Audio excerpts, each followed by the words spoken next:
A huge iceberg split off from the Brunt ice shelf in Antarctica. It didn't happen overnight, and it's not an isolated incident. The North Rift crack is the third major chasm to actively tear across the floating platform. Scientists discovered the first cracks almost 10 years back, and since then they were expecting the calving of the iceberg to happen.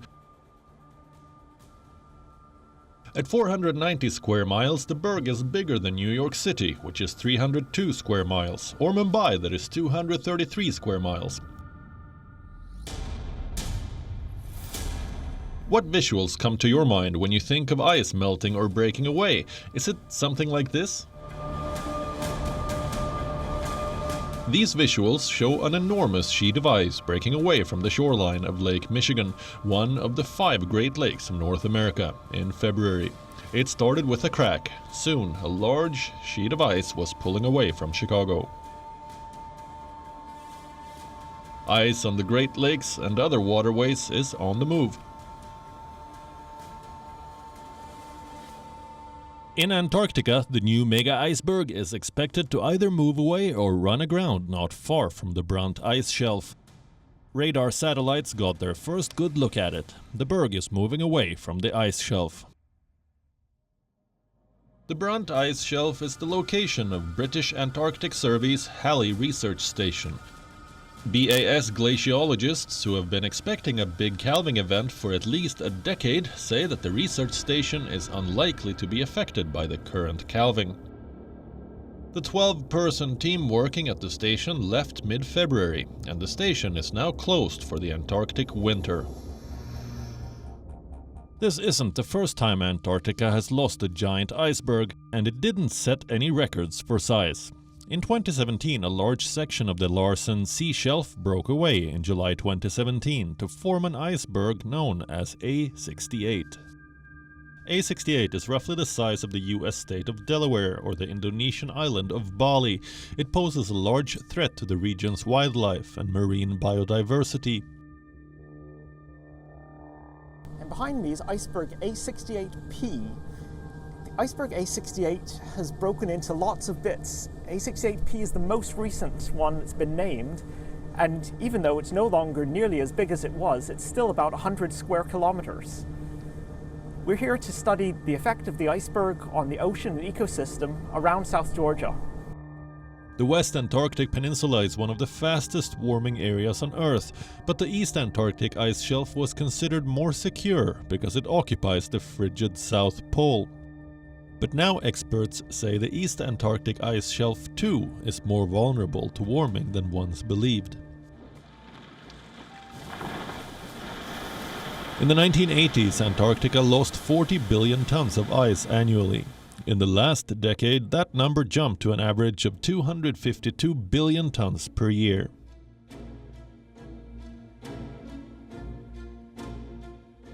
The planet is warming from North Pole to South Pole, and the threat of global warming is looming large. Even if Paris climate goals are met, melting Antarctic ice will raise sea level by 2.5 meters.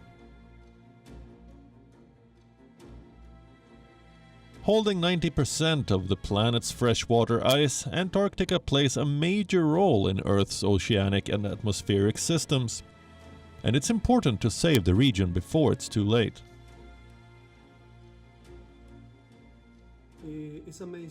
Those measurements tell us that we have temperatures above 3 degrees for a short period, but they're definitely the temperatures that are being projected or were projected for the next 50 years, associated with what is climate change.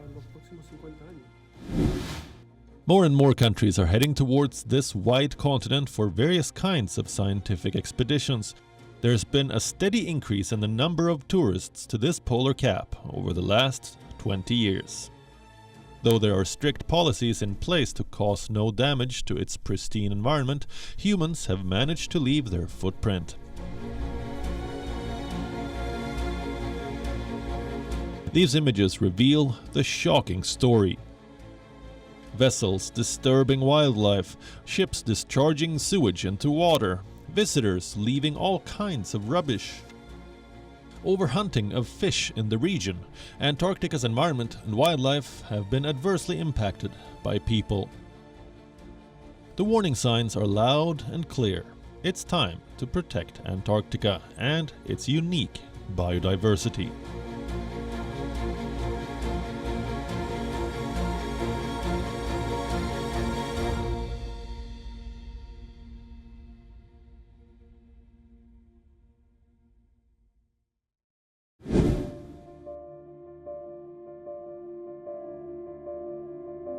Often described as a continent of superlatives, Antarctica is the fifth largest continent in terms of total area. It is divided into East and West Antarctica by the Trans-Antarctic Mountains, one of the longest mountain ranges on Earth.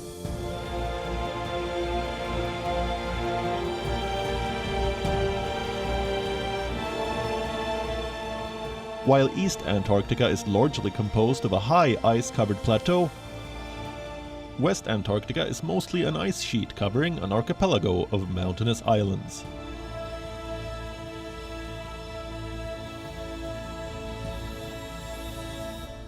Although many nations claim different parts of it, there are no countries in Antarctica, and it does not have a native population.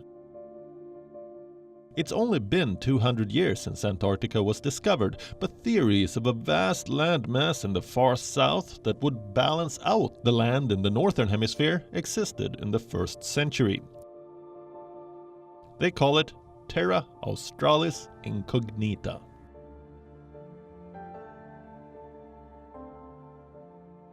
Numerous nations were involved in the discovery and early exploration of Antarctica, but who saw it first?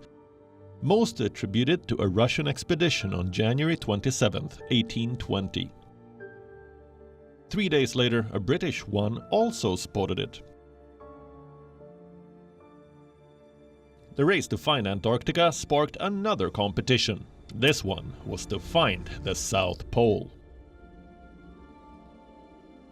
A period of about 25 years, from the end of the 19th century to the 1920s, witnessed an intense scientific and geographic exploration focused on the White Continent.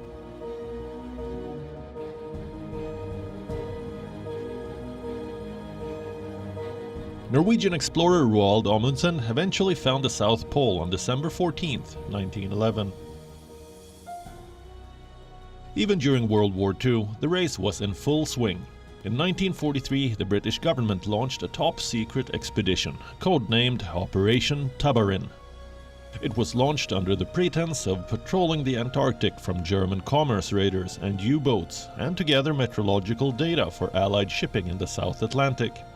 But it also actively reinforced British territorial claims in the Falkland Islands dependencies at a time when this was being challenged.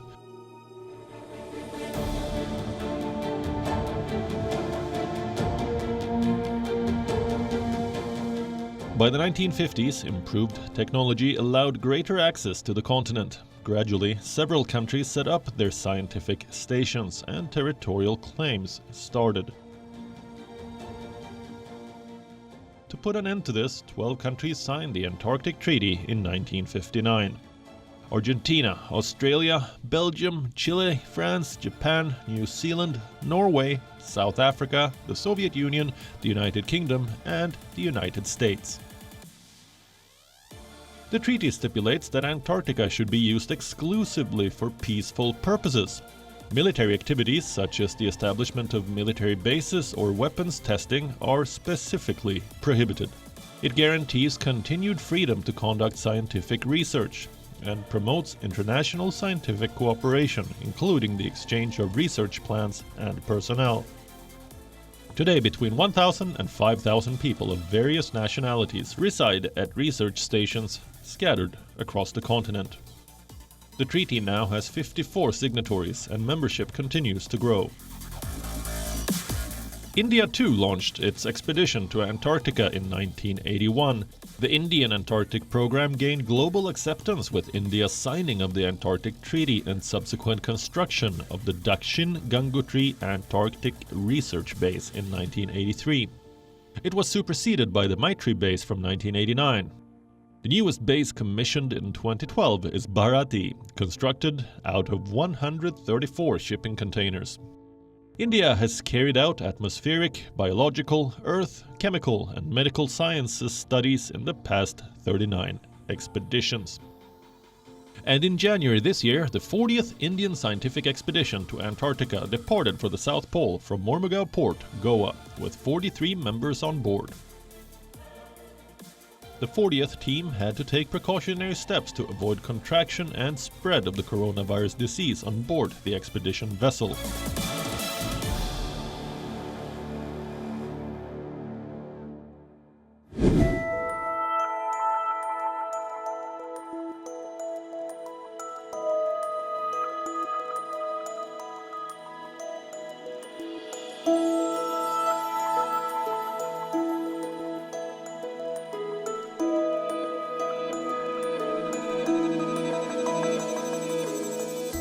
Due to its remoteness and sparse population, Antarctica was the last continent to have confirmed cases of COVID-19. COVID-19 reached Antarctica in December 2020, almost a year after the virus started its journey from China. 36 people at a Chilean research station tested positive, but the continent has 0 active cases right now. While there's currently less risk for humans in Antarctica, the potential for the COVID-19 virus to jump to Antarctica's already vulnerable wildlife has scientists extremely concerned.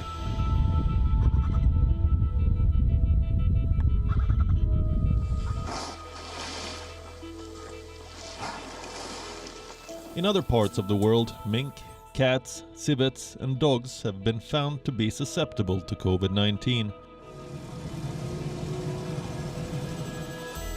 Antarctic wildlife haven't yet been tested for COVID-19 virus, but can you imagine how bad the consequences could be? Despite the extremely cold conditions, there is a surprising amount of animal life in Antarctica.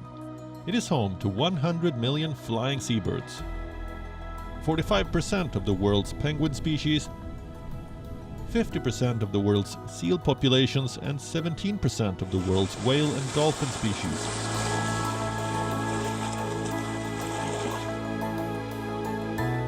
Penguins are one of the first animals that come to mind when people imagine Antarctica. Of the 17 species of penguins in the world, 7 can be found in Antarctica. Antarctica and the surrounding polar regions are home to 9 species of whales.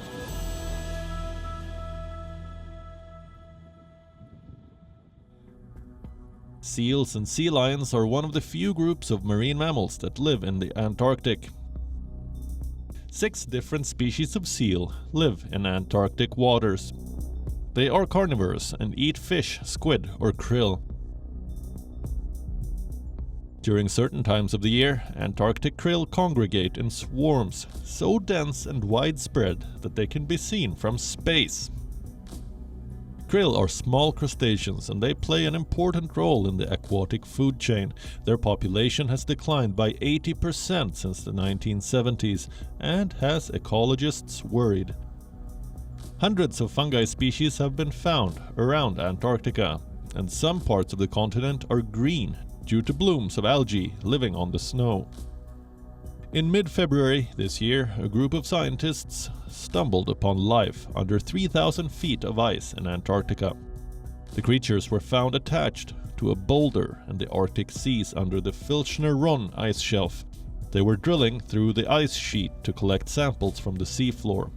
Instead, their camera hit a boulder and they discovered strange creatures that looked like sponges. Never in a million years would they have expected it, the lead scientists said. Discoveries such as this tells us that Antarctic marine life is incredibly special and amazingly adapted to a frozen world, and researchers are digging deep into the Antarctic ice to help us figure out Earth's past.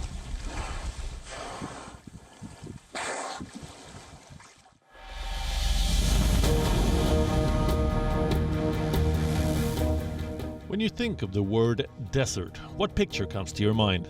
Do you think of camels or sand dunes? Well, the world's largest desert doesn't have either. Most of Antarctica is classified as a polar desert, on the basis of its mean annual precipitation. What little precipitation there is mostly falls as snow. A total of 13.8 million square kilometers is barren and hostile to life. The McMurdo Drive valleys form the largest ice-free area in Antarctica. These valleys have not seen rain for millions of years. Scientists consider the dry valleys to be the closest of any terrestrial environment to Mars.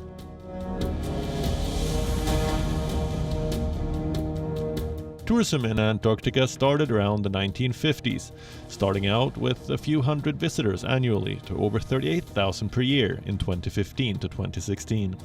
Before the coronavirus pandemic, tourists were allowed into the continent during the Antarctic summer, which is the period between November and March. Because Antarctica is such a remote destination, cruises do not come cheap, and it is regulated by the Antarctic Treaty.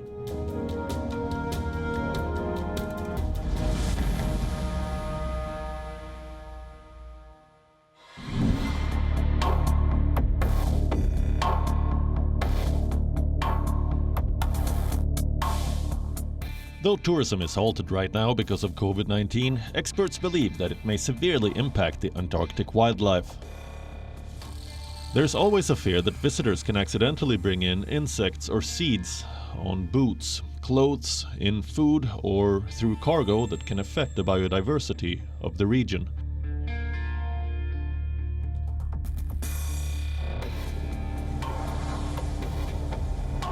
More number of people can make penguins anxious, causing them to abandon their nest or vacate an area altogether. Another concern is disturbance of its fragile landscape by people walking over the same piece of ground. You have passengers coming down, which provides a great opportunity for them to be involved in actual science that's going on in a region of the world where we don't have a lot of data. We are also increasing the awareness of our guests on the problematic of climate change, for example, and on all the many changes that are taking place. I am a tourist who still feels a certain degree of guilt when I remember I flew here and I'm traveling on a boat. Even though it consumes less than others and there are no more plastic bottles, we leave a footprint that you can't really ignore. And then there is the fear of breaking the treaty itself.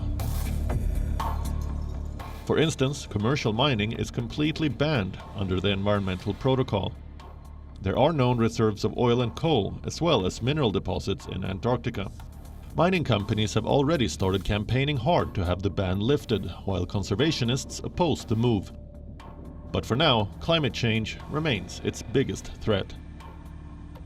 The Antarctic ice sheet is an integral part of Earth's climate system. In the last 5 decades, many glaciers' ice shelves have retracted and icebergs have broken away.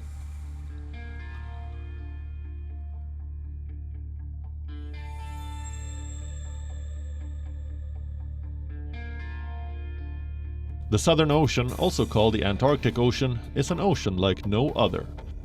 This is where waters from all the northerly oceans meet and mix and sink, and where deep currents and winds drive the oceanic conveyor belt. The Southern Ocean around Antarctica also absorbs a large amount of carbon dioxide from the atmosphere, slowing the rate of climate change. And Antarctic ice deflects some of the sun's rays away from the Earth, keeping temperatures in control.